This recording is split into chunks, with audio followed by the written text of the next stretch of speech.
biyyi Iraan meeshaa nukleeraa hojjechuuf haala saffisaa qabuun hojii jalqabu ministeerri Enerjii Ameerikaa ibse. Iraan meeshaa waraanaa nukleeraa hojjechuun biyyoota kamuu caalaa Ameerikaa fi Israa'eliif ammas yaaddoo guddaa ta'uu himame. Bal'inatuutti dhiyeessan. Walitti gaarreeffannaa hamaa boodan biyyoonni Ameerikaa fi Chaayinaa walitti dhufuudhaan hooggantoonni biyyoota lameenii marii biyyoota lameenii cimsuuf mari'achaa jiraachuun ifame. Lola baajjittu galeessaa Ameerikaa, Israa'el fi Iraan jidduutti jalqabeen Chaayinaan Iraan deeggaruun ni yaadatamu. Marii biyyoota lamaanii turuu waan jijjiirtuu qabdi kan jedhu bal'inaan dhiyeessin. Ministeerri muummee biyya Israa'el Benjamin Netanyahu yeroo waraanni Iraan waliin taasisaa jiran kanatti mootummaa biyya United Arab Emirates wajjin walgahii icciitii mariisaa jiraachuun dhagahame. Daawwattoota fi hordoftoota lammii miidiyaa nageenya keenya bakka jirtan maratti isin dhaqqabu. Kanneen damba isinitti himne hanga footoo oduu lammii miidiyaatii amma bal'ina oduu isinitti himne.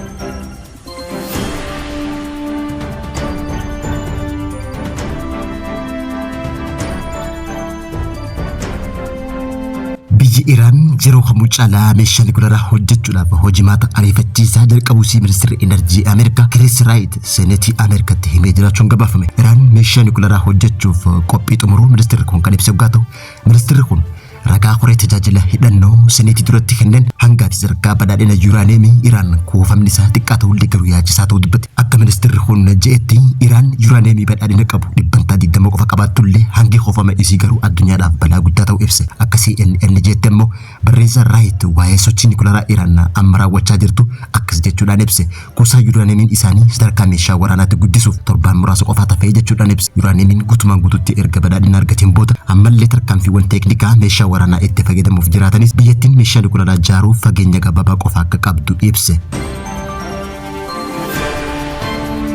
Walitti gaarreeffannaa fi walitti dhaadannaa hamaa boodan biyyoonni hooggantoota lameenii pirezidaantiin Ameerikaa Doonaald Tiraamp fi ministeerri muummee biyya Chaayinaa Xi Jinping guyyaa irraa biyya Chaayinaatti wal arguudhaan marii jalqabuun ibsame. Pirezidaantiin Ameerikaa Doonaald Tiraamp Xi Jinping walitti dhufeenya biyyoota lamaanii jidduu jiru irratti walgahii isaanii biyya Chaayinaa magaalaa Beijing galma guddaa uummataa keessatti taasisaniin yaada gaarii wal jijjiiranii jiraachuun ibsame. Hooggantoonni biyyoota lameenii kunneen odoo riippoortoroonni kutaa san keessa hin seenin dura waliin dubbachaa turuun kan ibsame yoo ta'u, humnoonni gurguddoon lamaan marii bal'aa waliin taasisaa jiraachuun ibsame. Ergaa karaa namoota afaanii kan hin dabarsaniin pirezidaantiin biyya Chaayinaa Xi Jinping hariiroo biyyoota lamaanii tasgabbii fi nagaa addunyaatiif faayidaa guddaa qabaa jechuudhaan cimsee dubbachuun ibsame. Waldorgomtoota odoo hin taane nuti michuudha jechuun kan pirezidaantiin Chaayinaa Xi Jinping pirezidaantiin Ameerikaa Doonaald Tiraamp illee gama isaatiin tumsa biyyoota lamaanii gara fuulduraatti taasifamu irratti amantaa guutuu qabaachuu ibsuudhaan waliin egeree biyyaan mirkaneessinaa jechuudhaan dubbate. Hariiroon biyyoota lamaanii fooyya'aa ta'e akka ijaaramuuf yeroo ammaa tana carraaqqii taasisuun egeree ifaa ta'e akka argamu ministeerri muummee Chaayinaa Xi Jinping dubbate. Ministeerri muummee biyya Chaayinaa Xi Jinping gaafilee barbaachisoo pirezidaantii Ameerikaa Tiraampiif kaaseen addunyaan karaa qaxxaamuraa seenaa haaraa irra gahuu isii hubachiisuudhaan Chaayinaan Ameerikaan kiyyoo Tiicheedas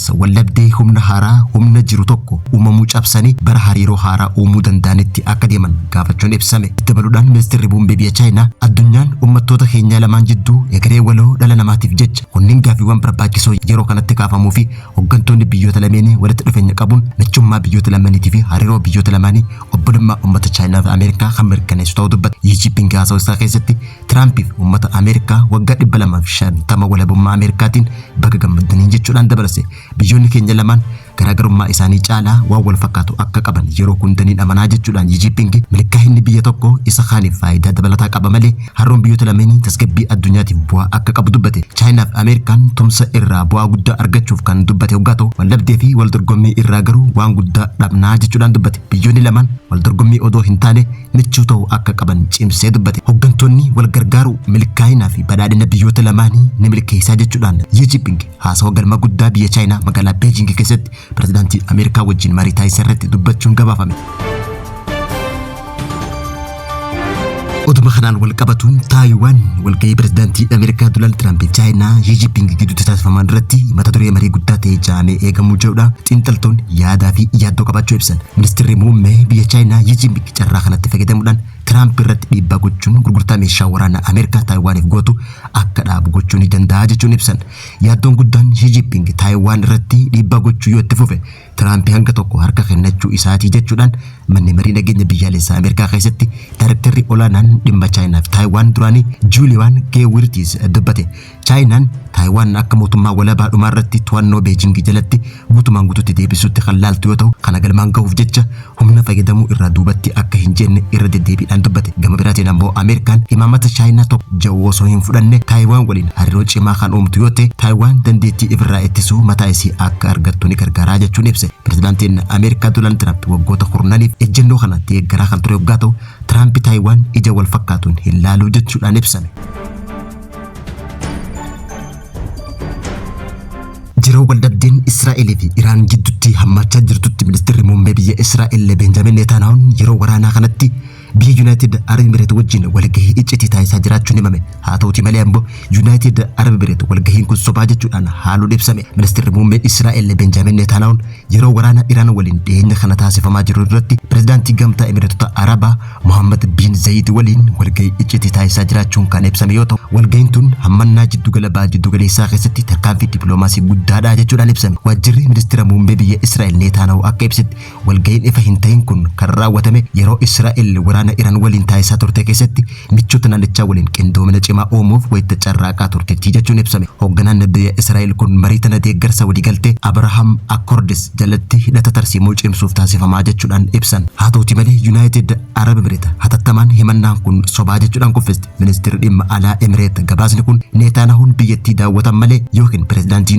United Arab Emirates waliin wal arganii jiran malee walgahii iccitii hin geggeessine jechuudhaan ibse. Hariiroon Israa'el waliin qaban haala iftoomina qabuu fi kallattii dippiloomaasii ragaa qabuun qofa kan taasifame jechuun dubbate. Mormii walgahii kanarratti kan ka'e yoggaa ta'u erga walitti bu'iinsi Israa'el fi Iraan jidduutti uumame booda yaaddoon waraanaan naannicha babal'achaa dhufee fi hammaatitti addunyaan nagaa akka buuf yaamicha dhiyeessaa jiraachuun ibsame.